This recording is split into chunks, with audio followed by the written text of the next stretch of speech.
Peculiar mistake, though. La dame d'Eaupoul, au moment de rendre son âme, Before giving up her soul, the Lady of Eaupoul entrusted her confessor with certain pieces of information that enabled him, Father Bigou, to understand that he was the last to know of the enigma, of the fantastic secret. Bigou transposed it on the Lady of Eaupoul's tombstone. Don't we say silent as a grave, to keep a secret in the grave? Anyway, Bigou had no other choice. The revolution is on its way. Bigou just found time to escape to Spain, and he died there. On the horizontal stone, the father could read Et in Arcadia ego, even in Arcadia I am. Then another text, enigmatic all the same, Redis, Regis, Celis, Arcis. Redis, ça veut dire restituer. Redis means give back. Regis, of the king. Celis, what is hidden. Arcis, in the fortress under the hill, because it means hill. If I take off the IS of Isis, which is the cavity, I'm left with the A. So, Reda, Rennes-le-Château. Below I have Sela, the main altar. Rega drives you. Arca toward the chests. Sonia understands very quickly that there is a coding. He tells himself that he must destroy the message as soon as he understands it, so that no one can have access to the message anymore. That's why he destroyed the tombstone. That proved he had discovered a treasure. But if they were destroyed, how do we know what was engraved on the stones? Chance?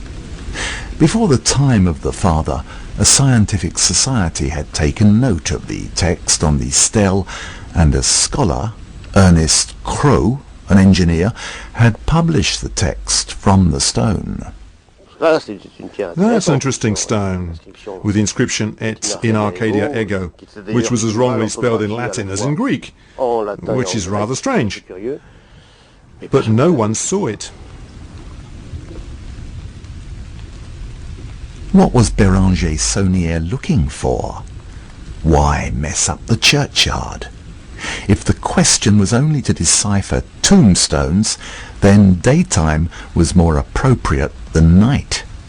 A mystery.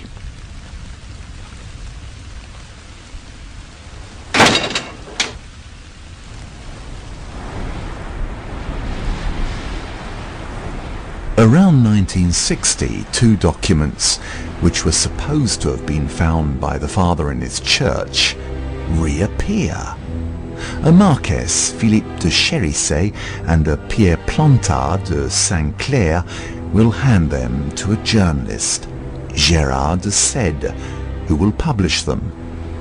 They are excerpts from the Gospel, copied from old parchments. They are coded. On the first extract, a few letters are slightly displaced. They create a new text. To Dagobert II, king, and to Sion is this treasure, and it is the death. Dagobert II, one of the last Merovingian kings. Saunière would have discovered his grave, his treasure, and even proofs of his lineage. This could question the legitimacy of the kings of France. The first theory, let's say, which went around on Rennes-le-Château, is about the lineage of the Merovingians. May his soul rest in peace, Pierre Plantard, and not de Saint-Clair. Through the story of Rennes-le-Château, tried to demonstrate he was the last descendant of the Merovingian kings. Unfortunately, the story doesn't stand up to scrutiny. The text is signed P.S., as on the tomb of the Marchioness d'Eaupoul, Prieuré de Sion. A secret society. Its shadow lingers over the hill of Rennes-le-Château. Pierre Plantard claimed he was the Grand Master. Le prieuré de Sion, c'est Pierre Plantard qui l'a créé. The Priory of Sion was a creation of Pierre Plantard. Pour faire une He association, created it pour donner de la precisely valeur to create a society, to give value to his genealogy. That was it initially, but there was never a Grand Master of the Priory of Sion. There never was. Moi, Pierre Plantard lui-même me l'a dit. Pierre Plantard himself told me. Ils So, se sont bien amusés.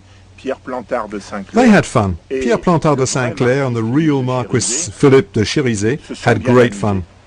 As for the other parchment, its deciphering gives a poetic text, where a shepherdess, a temptation, the painters Poussin and Teniers, number 1681, a horse of God, a devil keeper, live together, all that at midday, and blue apples.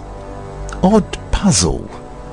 Yet if Pierre Plantard and Philippe de Chérisay had deciphered the principal elements as Father Bigoud had on the Marchioness of Hautpoul's gravestone, and maybe as Father Saunière in his domain, the church, consecrated to Mary Magdalene, would give precious information.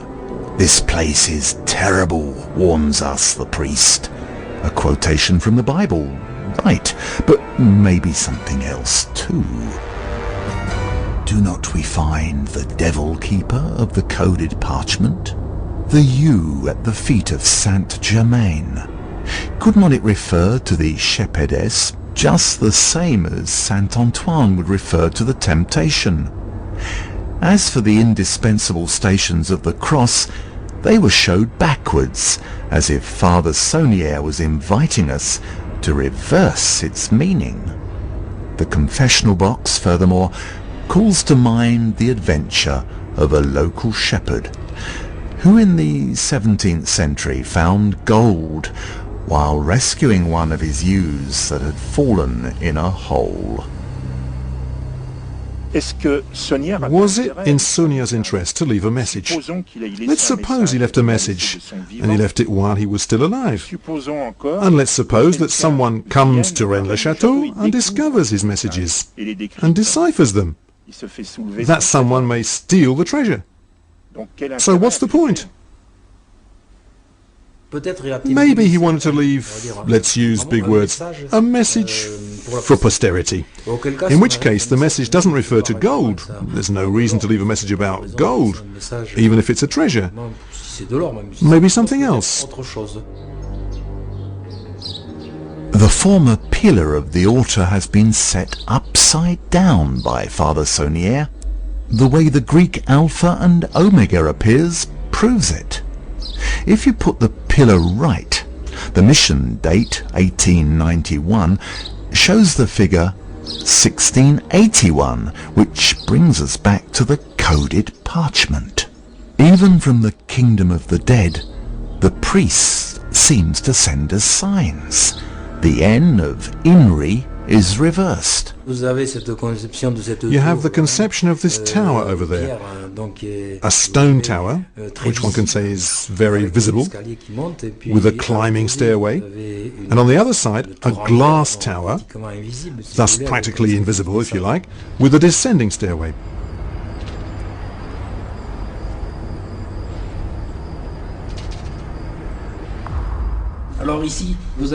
Then here, there's for example a chessboard with 64 squares, and there's an ornamental pattern. This pattern is black everywhere, but here there's an anomaly because there's a red portion. Furthermore, you find the same in the greenhouse, where there's an equivalent with a white dot. He may have wanted that to be significant. One can imagine that if one thinks that Saunière was accomplishing a work at other priests' request, to my mind it's not a personal work. In Custosa, just beneath Rennes-le-Château, 2 mere kilometres as the crow flies, we find Father Gélis, Antoine Gélis. He lives alone as a recluse in the presbytery, a few steps from his church. One evening after a day greyer than this one, on October the 31st, 1897, on the eve of All Saints' Day and Halloween, someone knocks at his door. Gélis, whose extreme distrust was well known,